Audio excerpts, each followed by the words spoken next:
I've been on the ranch for about 5 years now. I first came up here with a friend of mine from college. She needed a ride for her horse to get up here, and so I had a truck, so I was able to pull the trailer and get the horse up here. And that introduced me to the Borland family, and that's why I stuck around, was because of them. Obviously the animals are super duper cool, and it's a very cool place.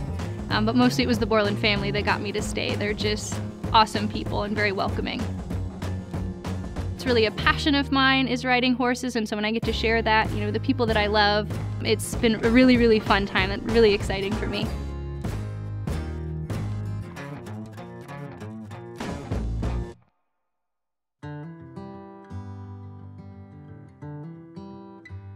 Living on the ranch has definitely taught me a lot about self-discipline. Maybe it's really hard to do that job, or maybe it's 110 degrees outside. It's all totally worth it. It's taught me to go and do the job. It's the self-discipline of seeing something that needs to be done and going and doing it just because it needs to be done, and because you love the people that you're working with. You don't want them to have to do it. So therefore, if I go and do it myself, it takes a little bit off of their plate. So my favorite Bible verse is Proverbs 15:1, and it says, "A soft answer turns away wrath, but a harsh word stirs up anger." And that's something that I really work towards here, and that Grace is always working with me on, because I'm very quick to speak my mind. As soon as somebody says something, whether it's something that I disagree with or agree with, I very quickly will tell them how I feel. And of course, that's not the best thing to do sometimes. You need to think it through and see where the other person is coming from, and I can be very abrasive sometimes with that, and Grace has really worked with me on taking a few moments, collecting my thoughts, and then making sure when I have a discussion with someone, even if it's something I disagree with, it's a productive conversation and I'm speaking softly and nicely to them and not being unduly harsh.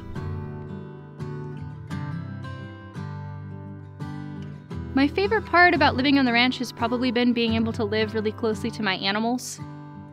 Back at home, I'd had all kinds of different animals, and mostly they would stay outside the house.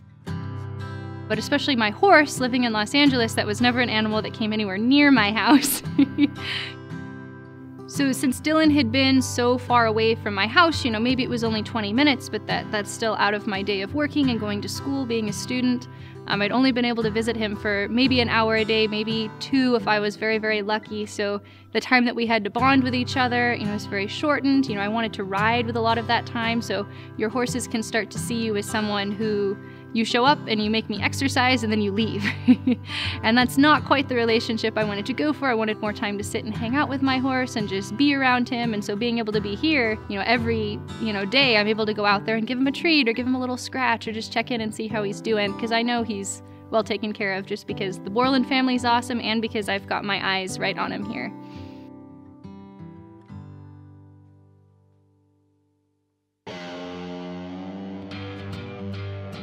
So I've had Dillon, my horse, for about 8 years now, perhaps, maybe 9 now.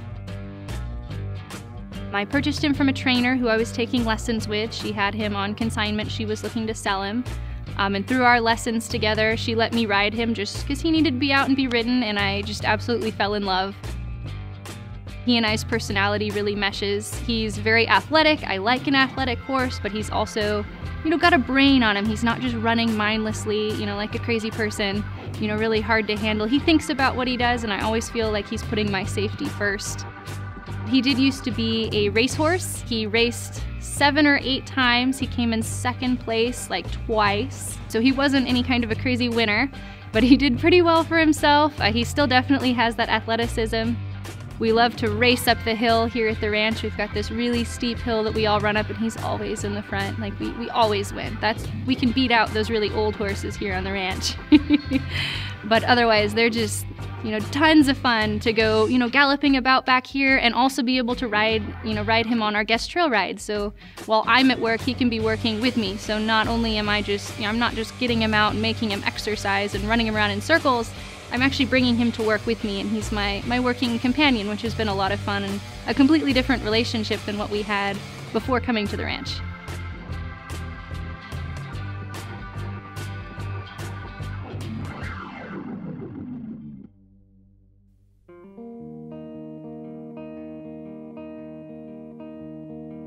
I really enjoy teaching people horseback riding. It's something that I've gotten a lot more experience doing since I've been here at the ranch. And I really like feeling like I can impart some knowledge on people who otherwise, maybe didn't have access to that, because horseback riding lessons, if you go to a barn, can be really, really expensive.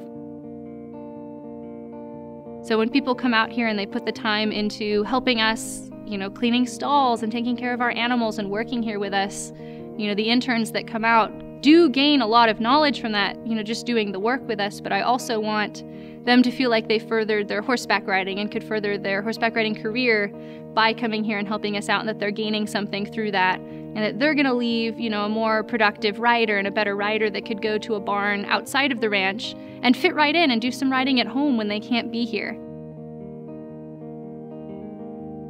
In my spare time around the ranch, I'm either hanging around the barn, whether it be cleaning something or just sitting, watching my rabbits or my chickens.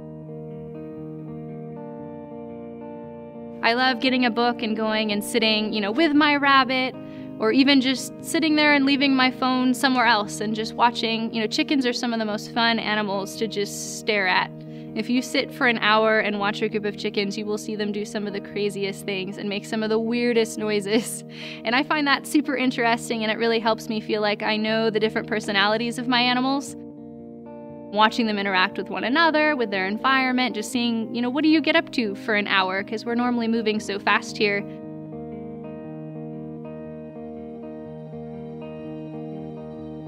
So when I grow up, hopefully not too much taller, but I hope I'm going to become a vet. That's what I've always said. I want to be a veterinarian. I've said that since I was like 5. I guess we'll have to ask my parents. It's been forever I've said I wanted to be a vet.